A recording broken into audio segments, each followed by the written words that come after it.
ادب رسالت کے بغیر ایمان سلامت نہیں ہے، عزت رسالت کے بغیر ایمان سلامت نہیں ہے، تعظیم رسالت کے بغیر ایمان کا بچنا ممکن نہیں۔ جب تک یہ شرائط پوری نہیں ہے، ہم نبی کے ادبدار نہیں ہیں، نبی کی بارگاہ میں عزت کرنے والے نہیں ہیں، تعظیم کرنے والے نہیں ہیں، تو کوئی تسبیح نہیں ہے، کوئی نماز نہیں ہے، کوئی روزہ نہیں ہے۔ تو سبحو رسول کی تعظیم اور عزت کے بعد کہا گیا، تسبیحات کا حکم بعد میں ہے، عزت رسول اور عظمت رسول پہلے ہے۔ ہمارے لیے جو ایمان کے بعد سب سے بڑی ذمہ داری ہے، وہ اس نازک ترین رشتے کو، اللہ اور اللہ کے رسول کے اس رشتے کو عزت اور توقیر دینا ہے، تاکہ ایمان بھی بچے اور اللہ کی نگاہ میں بندگی کا درجہ بھی بلند ہو۔ یا ایک بات اور شامل کروں جو رسول اللہ کا مقام ہے، اگر اس مقام کی بات کریں تو سنیں، حضرت موسیٰ علیہ السلام شام میں کم نہیں، شام میں کم ہے، بولیے جو رابطہ میرے نبی کا امت سے ہے، اگر وہ سمجھ آ جائے نا تو امتی ہر پل درود و سلام پیش کرتا نظر آئے۔ کتنی محبت ہے اپنے امتیوں سے حضرت موسیٰ علیہ السلام کو کہ دریائے نیل سے گزرنے لگتے ہیں تو اللہ سے کہتے ہیں مولا راستے بنا دو ورنہ فرعون لشکر چڑھے گا اور میری قوم ماری جائے گی۔ اللہ نے فرمایا عصا پانی پر مارو، تو 12 راستے بنے، 12 قبیلے امن سے گزر گئے۔ پانی کی پیاس لگتی ہے تو اللہ کی بارگاہ میں عرض کرتے ہیں میری قوم پیاسی ہے، اللہ فرماتے ہیں پتھر پر ڈنڈا مارو اور 12 چشمے نکلتے ہیں۔ قرآن کہتا ہے اتنی بڑی محبت کرنے والے، اتنی بڑی چاہت کرنے والے اپنی امت کے ساتھ، لیکن یقین جانیے وہ رشتہ نہیں ہے امت سے جو تیرے میرے نبی کا امتیوں سے ہے۔ انہوں نے کبھی نہیں کہا کہ جب میرا امتی مرے گا میں قبر میں آ کر اپنی آنکھوں کے سامنے اپنے امتی کا حساب کتاب ہوتا دیکھوں گا، لیکن قربان جاؤں میں آ کر تیری عظمتوں پر۔ آپ فرماتے ہیں امتی مر کر قبر میں پہنچے گا تو حساب کتاب کرنے والے فرشتے آئیں گے، اے امتیوں گھبرانا نہیں، میں اپنے امتی کی قبر میں اپنی آنکھوں سے حساب کتاب ہوتا دیکھوں گا۔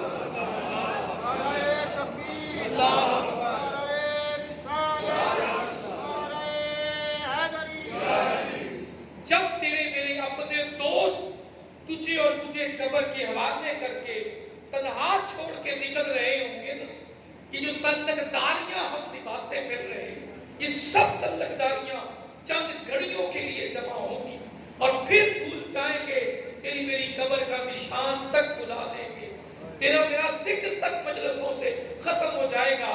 وَتُبَصِّرُهُ جس کی آج عزت کرتے ہیں، تعظیم کرتے ہیں، وہ آنکھ بند ہونے کے بعد مزار میں موجود ہوں گے۔ صحیح بخاری شریف میں ہے امتی کفن سے چہرہ نکال کر دیکھے گا، وسیم ترین محبوب مزار میں کھڑے ہوں گے اور امتی کو حساب کتاب ہوتا ہوگا۔ یہ ہے وہ شان جو رسول خدا کو اللہ نے عطا کر دی۔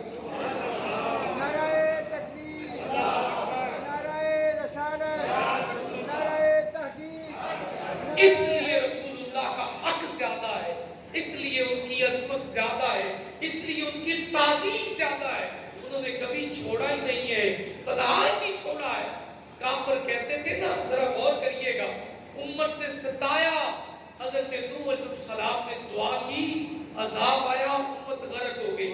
حضرت لوط علیہ السلام کی امت غرق ہو گئی اور پتھر مارنے والے میرے نبی کو پتھر مار رہے ہیں، اور اللہ رب العزت بارگاہ مصطفی میں پیغام بھیجتے ہیں اگر آپ کا ارادہ بنے تو آپ کی اس امت کو عذاب نہ دے دوں۔ اگر آپ کا ارادہ ہے تو یہ جو طائف والے جنہوں نے آپ پر پتھر مارے، ایک بار آپ کہہ دیں انہیں عذاب نہ دے دوں۔ اب جواب سنیے، جواب کیا آتا ہے؟ رسول خدا جواب میں کہتے ہیں باری تعالیٰ انہیں عذاب نہ دینا۔ آقا کیوں نہ دوں عذاب؟ اے میرے حبیب کیوں عذاب نہ دوں؟ جواب بڑا پیارا ہے، یہ تو نہیں مجھے مان رہے، لیکن میں دیکھ رہا ہوں ان کی نسلیں میرا کلمہ پڑھتی نظر آ رہی ہے، اس لیے نبی پاک کی تعظیم ضروری ہے۔ عذاب نہیں آئے ایک ہی نہیں کہ جب پتھر مارنے والوں نے کہا نا، کہتے کیوں نہیں اللہ آسمان سے عذاب برسائے، عذاب آئے، عذاب کیوں نہیں اترتا؟ آپ جو کہتے ہیں دین کا راستہ حق ہے تو ہمیں عذاب پہا کے لے جا، ہم پر عذاب کیوں نہیں آتا؟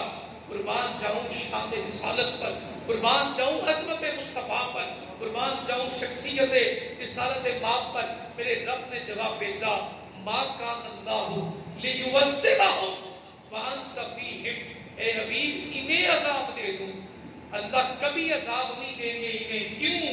وانت فیہم، آپ جو ان میں رہتے ہیں۔ سبحان اللہ، سبحان اللہ۔ اور یہاں جو محدثین نے بات کی ہے نا، وہ شامل کریں گے نا، روح کے اندر تک اتر جائے گی۔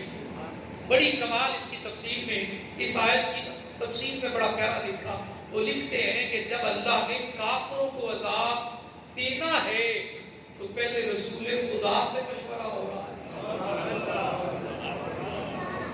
کافر مانگ رہے ہیں عذاب آتا کیوں نہیں، تو اللہ رسول خدا سے پوچھتے ہیں، پتھر مارنے والے آپ کو پتھر مار رہے ہیں، یا آپ اجازت دیں انہیں عذاب کا مزہ نہ چکھا دیں، دونوں پہاڑوں کو جوڑوں اور چکی کے دانے کی طرح پیس دوں؟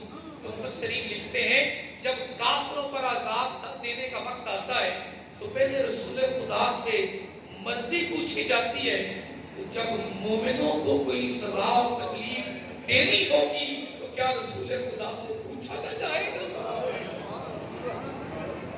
جو ہے رسول کے اپنے، جن گناہگاروں سے ایمان لانے کے بعد گناہ ہو گئے، اللہ جن سے ناراض ہو گئے، جن کی نمازوں میں کمیاں رہی، روزوں میں کمیاں رہی، زکوٰۃ کا حق ادا نہ کر سکے، وہ راہ نہ بنا سکے جو اللہ کو پسند ہے، تو کیا کمال لکھتے ہیں، کہا جب کافروں کو جو نیرے اللہ کے رسول کے مخالف ہیں انہیں عذاب دینا ہوتا ہے تو رسول خدا سے مشورہ ہوتا ہے کہ عذاب دیں یا نہ دیں۔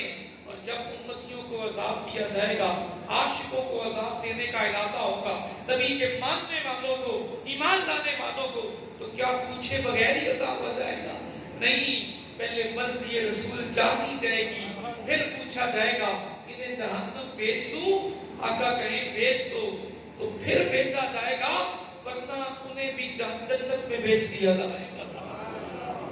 کہتے ہیں نا اعلیٰ حضرت کہ میرا تعلق کوئی معمولی ہستیوں سے نہیں ہے، میں نے پیار کیا ہے نا تو دنیا اور کائنات کی سب سے شان والی ہستی سے پیار کیا ہے، اور میں غلام ہوا ہوں تو کسی احمد کا غلام نہیں ہو گیا، میں اللہ کے معبود کا غلام ہوا ہوں۔ ہمیں اپنے عملوں پر ناز نہیں ہے۔ یہاں پہ حدیث پاک میں کوٹ کروں جو ایمان کی تقویت میں روشنی بھرتی ہے۔ آقا کریم صلی اللہ علیہ وآلہ وسلم کی بارگاہ میں ایک صحابی آ کے عرض کرتے ہیں، یا رسول اللہ قیامت کب آئے گی؟ آج یہی بتایا جاتا ہے نا کہ نبی پاک کا تعلق کسی کام نہیں آئے گا، تھوڑا غور کریے گا، یہ تعلق ہی تو کام آئے گا۔ نمازیں تو ہماری ریاکاری کی نظر ہو جائے گی، روزے ہمارے حرام مال کی وجہ سے دھتکار دیے جائیں گے، ہٹا دیے جائیں گے، جھوٹ بولنے کی وجہ سے، فطرانے ادا نہ کرنے کی وجہ سے، سود کھانے کی وجہ سے زکوٰۃ ریجیکٹ ہو جائے گی۔ اب ذرا غور کریے نا، تو پوچھنے والے نے تو آج کی مجلس میں سب سے کمال کی جو بات شامل کرنے لگا ہوں میں شامل کریے، ذہن میں بٹھائیے۔ وہ آ کر پوچھتے ہیں، یا رسول اللہ حساب کتاب کب ہونے والا ہے؟ قیامت کب ہونے والی ہے؟ when will be the day of judgment؟ حساب کتاب کا دن کب آئے گا؟ تو سوال کرنے والے نے بس اتنا پوچھا، آگے میرے کریم نے ارشاد فرمایا، کیا کرم ہے سرکار کا، آپ نے پوچھا تم نے قیامت کے لیے تیاری کیا کی ہے؟ قیامت کے لیے جمع کیا کی؟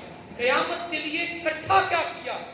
قیامت میں جو جانے کا ارادہ رکھتے ہو تمہیں پتا ہے حساب کتاب ہوگا، تو کیا تیاری کر رکھی ہے؟ اس نے جواب میں جو جواب دیا نا، سبحان اللہ، جو عرض کی وہ کمال بیان فرمایا۔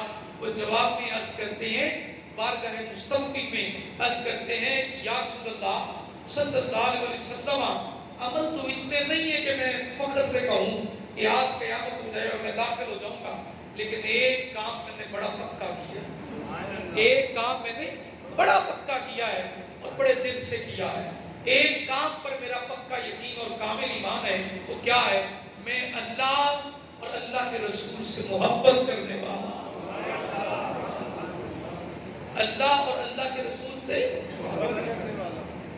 اب ایک بات آپ بتائیے کہ اللہ اور اللہ کے رسول سے محبت کرنے والا ہوں، نمازیں بھی ہیں، روزے بھی ہیں، حج بھی ہیں، اور صحابی رسول بھی ہیں جن کے سامنے وحی اترتی ہے، غزوات میں بھی جا رہے ہیں، حج پر بھی جا رہے ہیں، کسی ایک عمل کو قیامت کے لیے گنا ہے؟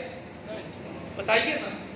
یہاں محدثین نے سارے مدعے حل کر دیے، کہا عمل سارے ہیں لیکن ان اعمال پر اعتبار اور یقین، جس بات پر یقین ہے وہی تو پیش کر رہے ہیں، اور یقین کس بات پر ہے؟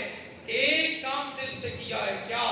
اللہ اور اللہ کے رسول سے محبت کی ہے، اور جواب میں جو آقا فرماتے ہیں سنیے اور روح تک سکون پہنچائیے۔ آپ فرماتے ہیں تو نے کس سے محبت کی ہے نا، تو قیامت کے دن اسی کے ساتھ ہو گئے۔ قیامت کے حساب کا بھی پتہ چل گیا اور اس کی کتاب کا بھی پتہ چل گیا کہ حساب کتاب کیا ہونے والا۔ جو تیاری کر کے جا رہے ہو تمہارا ساتھ بھی اسی سے ہوگا۔ اور یہاں پروفیسر ڈاکٹر طاہر القادری آپ فرماتے ہیں کہ جب پوچھا جائے گا کہ رسول کے ساتھ تو ہو گئے، اللہ کے ساتھ کیسے ہوگا؟ اللہ سے محبت کرنے والے، اللہ کے ساتھ تو کسی کی ہمت نہیں ہے، نہ کسی کی ذات اتنی اس کے برابر کھڑی ہونے والی ہے، تو وہ کس کے ساتھ ہوگا؟ تو قیامت کے دن اعلان ہوگا جو اللہ سے محبت کرنے والے ہیں وہ بھی میرے رسول کے ساتھ ہوگا، تو ساتھ میں بھی رسول خدا کا ملنے والا۔ یہ ہے مَتُوَسِّرُهُ، عزت کرنی چاہیے۔ کیوں کرنی چاہیے؟ کسی مقام پہ رسول خدا نے تنہا نہیں چھوڑا ہے، کسی مقام پہ پیچھے نہیں ہٹے۔ جب بھی بات ہوئی ہے تو امت کی بات ہوئی، جب بھی بات ہوئی ہے امت کی بات ہوئی۔ اور یہاں سیرت مصطفیٰ صلی اللہ علیہ وسلم میں ایک بات اور شامل کر لوں، کیونکہ ہم اپنے جمعہ المبارک میں تربیت کا پہلو کبھی نہیں اگنور کرتے، ہر جمعے پہ شامل رکھتے ہیں۔ تو یہاں میں نے تاجدار کائنات صلی اللہ علیہ وسلم کی سیرت پاک میں ایک کمال کی بات جو گزری ہے وہ یہ ہے، آقا کریم کی تو سیرت ساری نمونہ ہے اور شاندار سیرت ہے، لیکن جب آپ پر پہلی وحی غار حرا میں پیغام خدا بندی اترتا ہے اور آپ کے قلب اطہر پر وہ وحی اترتی ہے تو آپ کی حالت تھوڑی بدلتی ہے، تو آپ غار حرا کو چھوڑ کر کس کے پاس جاتے ہیں؟ اس کیفیت میں تھوڑا غور کرنے والی بات ہے، اور ہمارے لیے اس میں بہت بڑا سبق بھی ہے، اور آج کی گفتگو میں شامل بھی کرتے ہیں۔ آپ کس کے پاس جاتے ہیں جب آپ کا جسم کانپنے لگتا ہے؟ بہت بڑے مشن کو پورا کرنے کا اللہ کی بارگاہ سے حکم ہوتا ہے، اور جس مقام کے لیے آپ کو اللہ نے بھیجا ہے اس کا اعلان کرنے کا وقت آتا ہے، وہی قلب اطہر پر آتی ہے، تو حالت جو پہلے جس انداز میں تھی اس سے بدلتی ہے، تو گھر آ کر کس کو آ کر بتاتے ہیں ساری بات؟ بولیے نا، کس کو بتاتے ہیں؟ حضرت سیدہ، تھوڑا اونچی بولیے، حضرت سیدہ خدیجہ الکبریٰ۔ وہ ہیں کون میرے نبی کی؟ تھوڑا اونچی بولیے۔ یہ سیرت رسول کا وہ باب ہے جو کبھی آنکھوں کے سامنے آیا ہی نہیں۔ ایک بات سے نشید کریں، سب سے زیادہ پر اعتماد شخصیت اس وقت کون ہے آپ کے ساتھ؟ آپ کی زوجہ۔ ہٹے ہیں اللہ کے دربار سے، آئے ہیں گھر آ کر، اور کیا بتایا ہے کہ میرے پاس ایک اللہ کا فرشتہ آیا اور یہ پیغام لے کر آیا ہے، میرا جسم کانپ رہا ہے، زملونی، مجھے چادر اڑائیے، چادر اڑائیے۔ میں باقی مفاہیم کی جانب نہیں جا رہا، نہ میرا آج کا موضوع ہے، بس صرف اتنا بتائیے اس وقت حوصلہ دینے والی شخصیت کون ہے؟ بولیے۔ اور ہم بیوی کو چھوڑ کر سب سے تعلق بناتے ہیں، ایک بیوی کو چھوڑ کر باقی سارے امراض ہیں۔ سیرت رسول کا یہ بات سمجھ نہیں آتا۔ اگر کوئی قابل اعتماد شخصیت ہے تو وہ زوجہ ہے، یہ سیرت کا بات سمجھ ہی نہیں آتا۔ بیوی کو گنتے ہی نہیں ہے اپنی نسل میں، اپنے قبیلے کہ جس پر اعتماد کیا جائے۔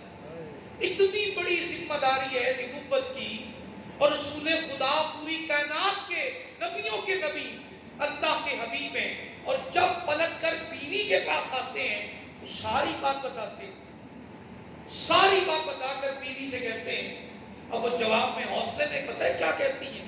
جو کلمات انہوں نے کہے وہ کلمات یاد ہے، پتہ ہے کیا کہتی ہیں؟ آپ کو فکر کرنے کی کیا ضرورت ہے؟ زوجہ کے لفظ سنیے گا ذرا، حضرت خدیجہ کیا کہتی ہیں؟